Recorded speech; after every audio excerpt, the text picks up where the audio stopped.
Ուրախության մասին խոսենք այսօր, երբ որ կարդում ենք Փիլիպեցիս գիրքը, Պողոս առաքյալի ուղերձը Փիլիպեցիներին, այսինքն Մակեդոնիայում եղող, Փիլիպեում եղող հավատացյալներին, այնտեղ շատ համարներ կան, որ կրկնվող խոսքեր կան, ասում է ուրախ եղեք, դարձյալ ասում եմ ձեզ ուրախ եղեք, ինձ համար հոգնություն չի, դժվարություն չի, բայց ձեր համար ապահովություն է, որ ուրախ լինեք, սա հոգևոր մարդու համար կարծես պաշտպանություն եւ ապահովագրություն է։ Փիլիպեցիս 3-րդ գլուխ առաջին համարում այսպես են կարդում։ Փիլիպեցիս 3:1 Վերջապես իմ եղբայրներ, ուրախ եղեք Տիրոջով։ Նույն բաները ձեզ գրելը ինձ համար ձանձրալի չէ, իսկ ձեզ համար ապահովություն է։ Ինչ է այս ուրախությունը։ Փիլիպեցիներին ուղղված նամակը համարվում է ուրախության նամակ։ Առաջինն էր Եվրոպայում կամ եվրոպական աշխարհամասի, որտեղ Պողոս առաքյալի կողմից ավետարանը քարոզվեց եւ եկեղեցի կազմավորվեց այնտեղ Փիլիպեում։ Այսինքն Եվրոպայում առաջին հավատացյալները Փիլիպեի հավատացյալներն էին։ Պողոս առաքյալը իր քարոզչությամբ հասավ Եվրոպա եւ այնտեղ եկեղեցի ձևավորվեց եւ երկրորդ իր միսիոներական ծառայության ընթացքում կամ ճանապարհորդության ընթացքում եկեղեցի հիմնավորվեց։ Նամակը գրվել է բանտից։ Պողոս առաքյալը այն ժամանակ բանտարկված էր, շղթայված էր, կապանքների մեջ էր։ Ինքը կապանքի մեջ է, նեղության մեջ է, բայց ուրախություն է փոխանցում մարդկանց։ Ուրախության պատգամ է տալիս։ Եվ առաքյալը իր շնորհակալությունն է հայտնում մակեդոնացի հավատացյալներին, հենց առաջին գլխի 3-րդ համարում իսկ եւ 6-րդ համարում գրում է. ով ձեր մեջ այս բարի գործը սկսեց, կհասցնի իր ավարտին մինչև Հիսուս Քրիստոսի օրը, առաջին գլուխ 6 համար։ Մենք այսօր խոսում ենք ուրախության մասին, այն ուրախության, որ Աստծուց է տրված, որը հոգևոր ուրախություն է, որը հոգուց տրված ուրախություն է։ Բոլոր նրանց մեջ, ովքեր հավիտենական կյանքի փրկության հույսը ունեն,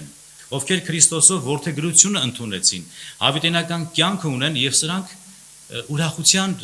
հույսի падգամներ են, սրանք ուրախության առիթներ են։ Ամեն մի հավատացյալ, որ Աստծո զավակ է դառնում,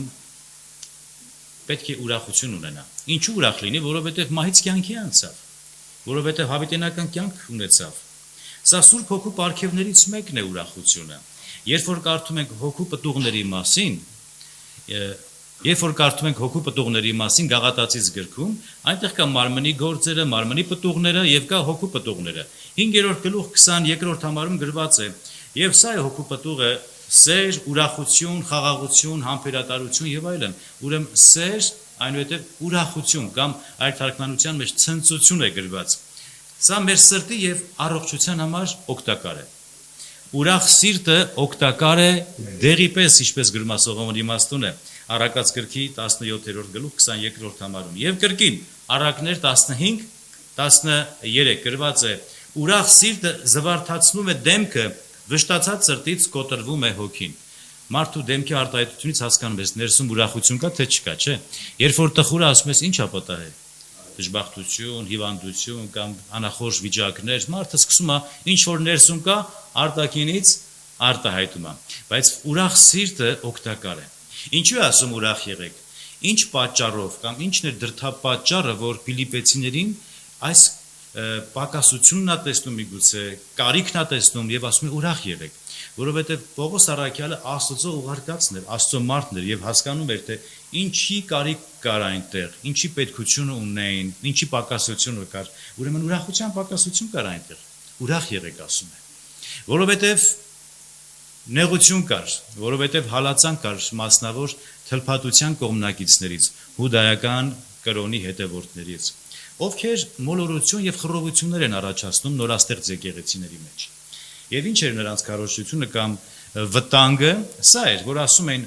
այո, պետք է Հիսուս Քրիստոսին հավատաք, մենք էլ ենք հավատում, ընդունենք նրա փրկությունը, բայց սա կարծես կիսատ է, ամբողջական չէ։ Դուք պետք է նաեւ թլփատվեք, ինչպես հուդայական կրոնն է սովորացնում, Մովսեսական օրենքն է սովորեցնում։ Այսինքն հավատալ Հիսուսին դրան գումարած նաեւ թլփատություն։ Բայց սա անարգանք էր եւ սխալ էր քրիստոնեական ուսմունքի մեջ, սա կարծես անարգում է Քրիստոսի ամբողջական զոհաբերությունը։ Կարծես Հիսուս Քրիստոսը կիսատ գործ արեց, չկարողացավ փրկությունը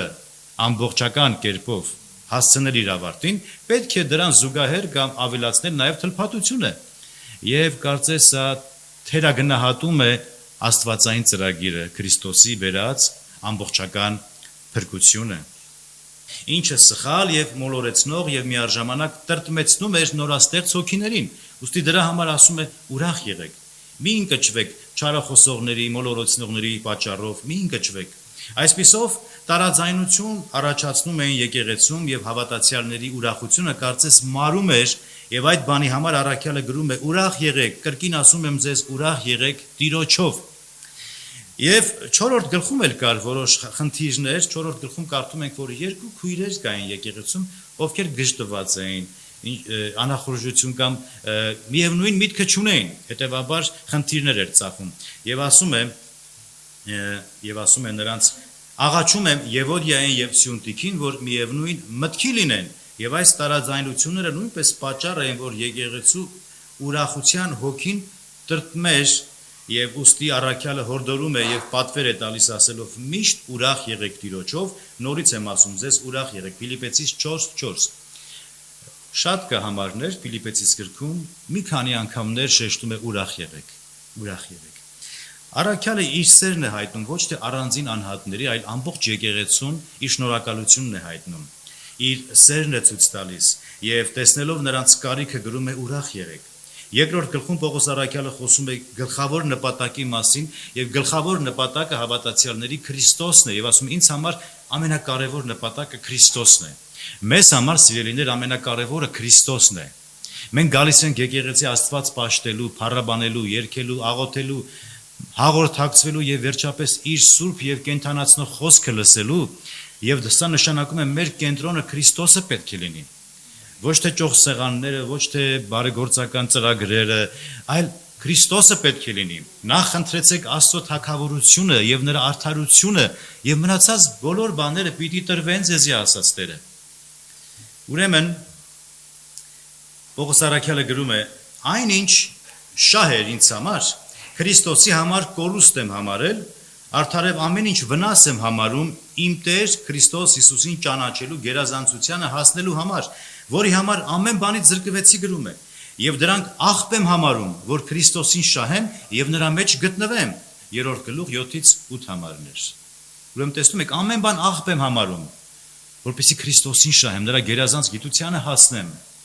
Ինչ ուրախություն է դա, որը չի ազդվում իրավիճակներից։ Ինչ ուրախություն է դա, որ Աստված տալիս է իր զավակներին եւ այդ ուրախությունը բնակվում է մեր մեջ, որ աշխարհը չի կարող տալ այդ ուրախությունը։ Եվ հավատացյալները չպետք է ազդվեն իրավիճակներից, մարդկանցից, սխալ վիճակներից, անախորժությունից կամ որևէ դիպվածներից։ Մենք չպետք է ազդվենք։ Ճիշտ է, դժվար բաների մասին եմ խոսում, դժվար է չազդվելը, երբ որ փորձում են ազդել, փորձում են հունից հանել, փորձում են տրտմեցնել եւ անախորժ վիճակներ առաջացնել կամ փորձանքների, վշտերի կամ հիվանդությունների պատճառով մարդիկ տրտմում են, ընկճվում են, բայց մի բան կա, որ չի մարում հավատացյալի սրտի մեջ։ Այդ ճրակը չի մարում, այդ ուրախության հույսը չի մարում, որովհետեւ մենք մահից կյանքի փոխադրվեցինք, որովհետև Աստված մեզ հավիտենական կյանք տվեց իր որդիով։ Այդ դրա համար պետք է ուրախ լինենք։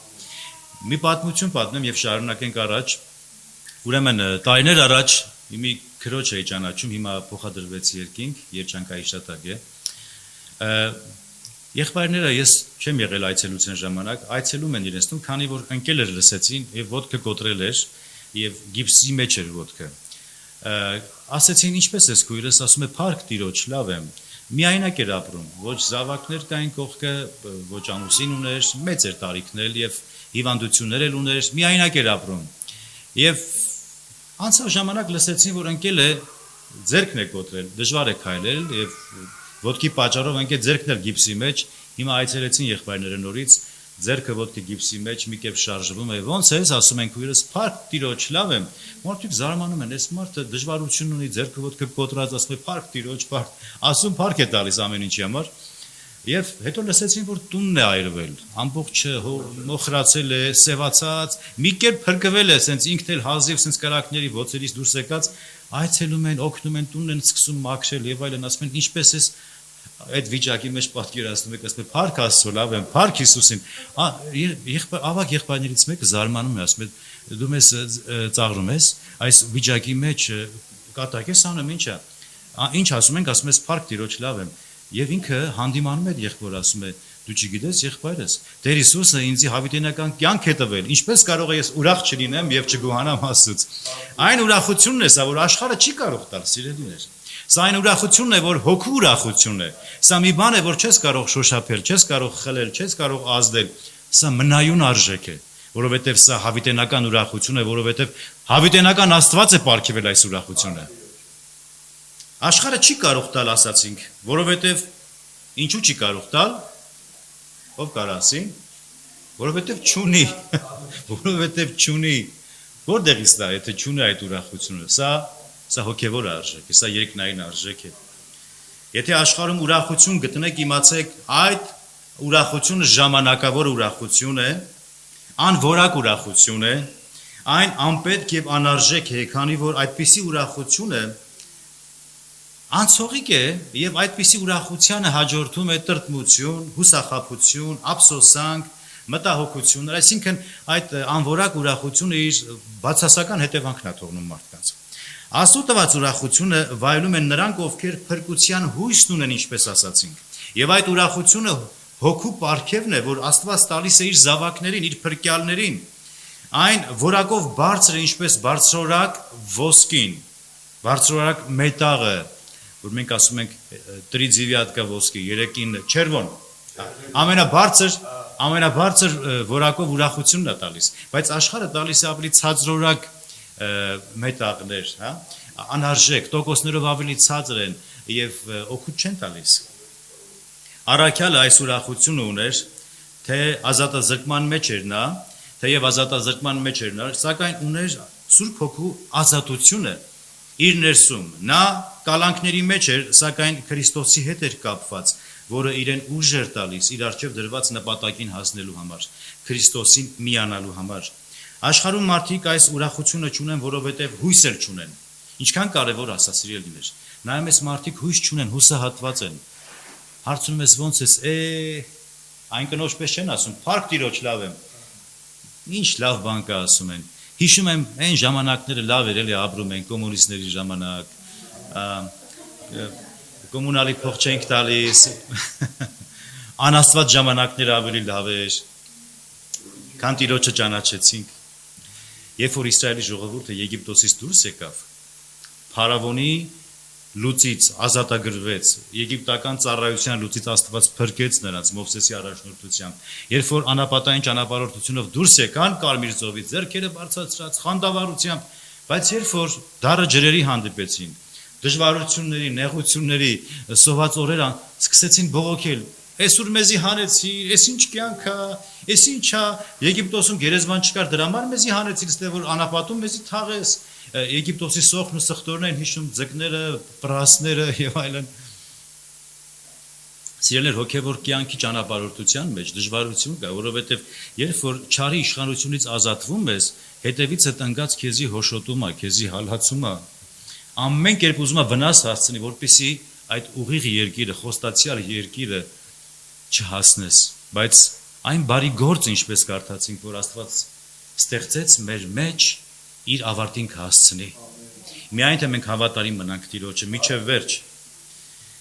Ուրեմն սիրելիներ, աշխարհում մարդիկ այս ուրախությունը չունեն, որովհետև ասացինք հույս չունեն, որովհետև Հիսուս Քրիստոսին չունեն, որովհետև հավատացյալների իրական հույսը Հիսուս Քրիստոսն է։ Քանի որ բոլոր բարիքների աղբյուրը Քրիստոսով է եւ նրանից է բխում, երբ Աստված շնորհում է այն, մենք էլ Սաղմոսերգուի նման կարողանում ենք ասել. Ով Տեր, դու իմ սուքը բարի վերածեցիր, քուրձս վրայիցս հանեցիր եւ ուրախություն հագցրեցիր։ Այս ուրախությունը հագուստի պես է, որ Աստված հագցնում է քեզի, ինչպես Սաղմոսերգուն է նկարագրում, Սաղմոս 33-րդ գլուխ 11 համարում։ Իհարկե, երբ խոսում ենք ուրախության մասին, դա ինչ որ ուրախ պահերի կամ մարդկային ուրախության մասին չենք խոսում, այլ Քրիստոսով եղած ուրախության մասին ենք խոսում։ Փրկության համար եղած ուրախությունն է։ Մեր մեղքերից ազատագրված լինելու փաստի համար ենք մենք ուրախանում,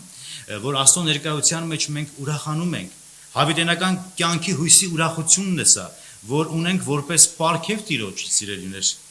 Ուրեմն դա կախյալ չի քարոզից, դա կապ չունի մարդկանց խոսքերից եւ հորդորներից, երբ որ ասում ենք ուրախացիր, ուրախ եղի, ուրեմն պետք է, որ ասում են ուրախ եղի, ուրեմն պետք է ուրախանամ, հա, ինչ որ sense մոգական ուժ է, որ մեզի դրթում է, քանի որ հաջախակի լսում ենք մեր ականջներով պետք է ուրախ լինենք, սկսենք ուրախանալ։ Սա էմոցիաներ չեն, սա զգացական վիճակներ չեն, սա պարգև է, սա հոգու ուրախություն է, հոգևոր արժեք է սա, որ Աստված տալիս է մեր մեջ։ Աստված դնում է մեր մեջ իր հոգին, եւ այդ հոգու պտուղը սերն է, խնդությունն է, խաղաղությունն է, համբերատարությունն է, այդ գեղեցիկ երկնային առաքինությունները Աստված տալիս է հավատացյալներին։ Երբ որ երեխան ծնվում է, նվերներ ենք չէ՞ տանում երեխային, երեխատես ենք գնում, նվերներ ենք տալիս։ Երբ որ քրիստոնյա հավատացյալը վերստին ծնունդ է ունենում, Աստված ամենակարևոր նվերն է տալիս, Սուրբ Հոգու պարգևն է տալիս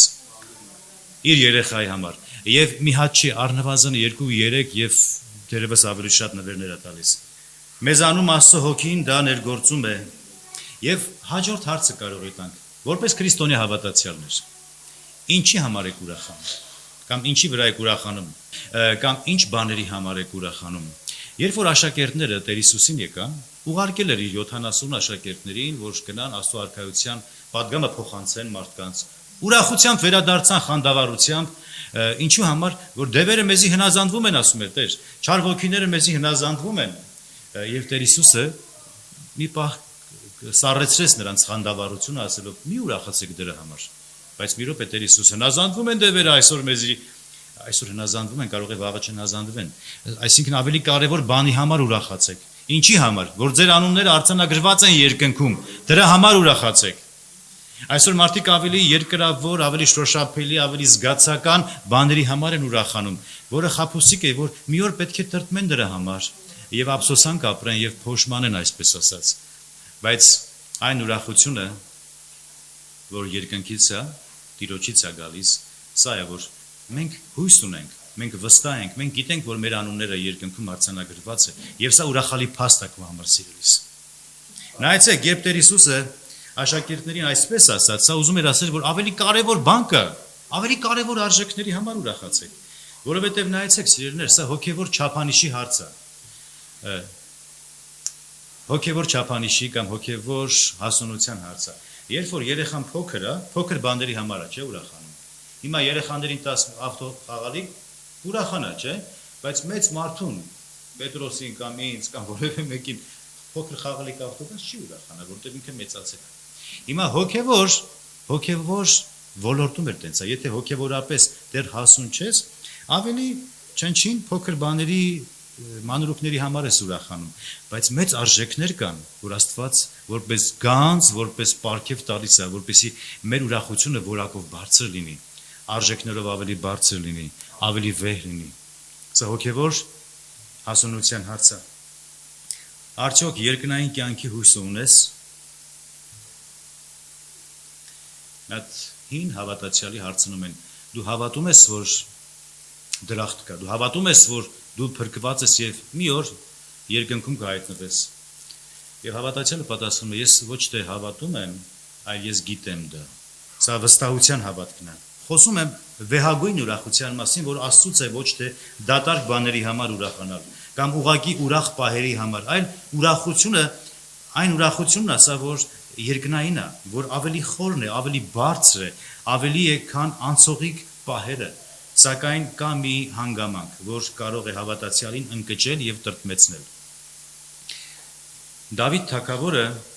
մեղք գործեց եւ մեղքի պատճառով հոգեվոր անկում ապրեց եւ շատ տրտմեց։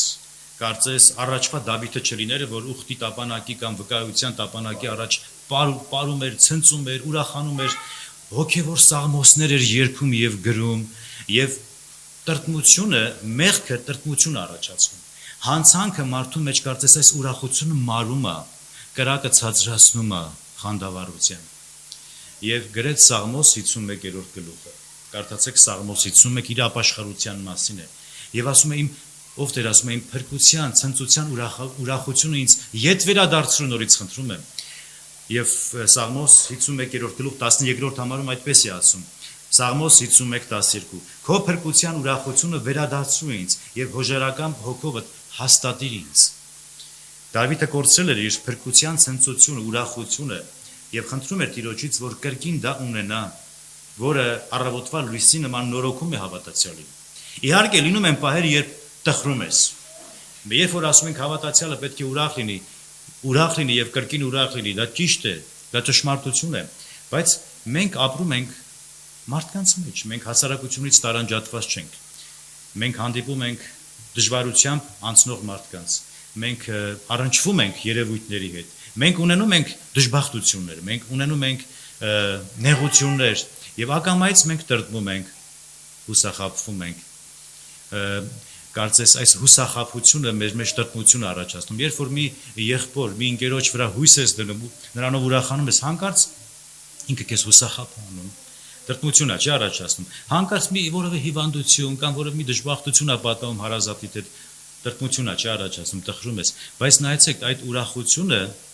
որակական, բարձր, երկնային ուրախությունը չի անցնում։ Կարող է կամացանալ, մի քիչ ծածկվել, մի քիչ թաքնվել, բայց չի անցնում, չի մարում, արկայծող կրակը չի անցնում, այդ հուրը մնում է քո սրտիդ մեջ։ Եվ սա Աստծո շնորհքն է, սա Աստծո ողորմությունն է, Աստծո սերն է, որ իր զավակներին դրանով ինքը պահում է։ Սա մեր ապահովությունն է, սիրելիներ, ինչպես Պողոս առաքյալը ասաց։ Եվ Պողոս առաքյալը գրում է Հռոմեացիս 12:15 Ուրախացողների հետ ուրախ եղեք, լացողների հետ լաց եղեք։ Եվ այդպես է, մենք մարդկանց մեջ ենք, մենք նրանց հետ ենք առնչվում, մենք նրանց կողքին ենք եւ մենք էլ ենք ունենում նեղություններ եւ դժվարություններ եւ վշտեր, բայց կարեւորը մեզանում չի անցնում, ինչպես չուրախանանք, երբ քո մեղքերը ներված են, ինչպես չուրախանամ, երբ իմ մեղքերը ներված են, այն էլ ներված են չհիշելու պայմանով, Աստված մեր մեղքերը ներել է չհիշելու պայմանով, մարդիկ երբ որ ներում են, բայց հետո իրանց մտքի մեջ պահում են, այդ դառնության արմատը կասում են, ահա հիշում ես դու ինձ այս բանը արեցիր, Ես չեմ մոռացել, հա։ Ոսկրելոս չունեմ մոռանալ, գիտես ինչ արեցիր ինձի, ես հիշում եմ քեզի, մի օր պետք է հատուցեմ քո այդ վատությունը, բայց Աստված չհիշելու պայմանով է մոռանում եւ ներում մեր մեղքերը։ Հռոմեացիս 12:12 Հույսով ուրախ եղեք, նեղության մեջ համբերեցեք, աղոթքների մեջ հարատևեք, հույսով ուրախ եղեք։ Հավիտենական կյանքի հույսի մասին է խոսքը։ Ուրեմն կարևորի համար եւ բարձրագույն արժեքի համար ուրախ լինելը եւ տարբեր պատճառներից չազդվելը դա հոգեվորապես եւ հոգեպես մարդուն հասուն վիճակն է ցույց տալիս։ Երբ որ մենք չենք ազդվում վիճակներից, պայմաններից, մարդկանցից, դա նշանակում է մենք կոփված ենք։ Մենք չենք ազդվում։ Հասկանում եք։ Տերը ուզում է, որպեսզի մենք կոփվենք, երեխա չլինենք, ավելի հասուն լինենք, որ երևույթներից, հարցակումներից, իրավիճակներից շուտ չազդվենք, ավելի շատ ազդվենք Աստվածաշունչից, քան մարդկանցից։ Ուստի ուրախ լինելը ապահովության պտուղն է, սիրելիներ։ Երբ Տեր Հիսուսի խաչելության օրերը մոտենում են, նա իր աշակերտներին ասաց. «Դուք պիտի ուրախանաք, եւ ձեր ուրախությունը ոչ ոք չի կարողանալու վերցնել ձեզանից։ Իմ ուրախությունն եմ տալիս ձեզ, որ այն ձեր մեջ կատարյալ լինի»։ Հովանու 15:11, Հովանու 16:22։ Ուստի ուրախ եղեք։ Սա ձեզ համար ապահովություն է, դարձյալ ասում եմ, ուրախ եղեք։ Ձանձրալի չի ինձ համար, դժվարություն չի, բայց ձեր համար ապահովություն է ուրախ լինելը։ Խնդրեք Տիրոջը, աղոթք արեցիք, որպեսզի ձեզ ուրախության հոգով լեցնի։ Այս դառնահամ աշխարհի մեջ, այս խավար աշխարհի մեջ, այս նեղություններով եւ վշտերով եւ դժվարություններով անցնող աշխարհի մեջ մեր ապահովությունը եւ առաջնորդվող լույսի, կարծես թե այդ ճրագը մեր ուրախությունն է։ Հավիտենական կյանքի ուրախությունը։ Թող Աստված օրհնի ձեզ, Աստված օրհնի իր սրբազան խոսքը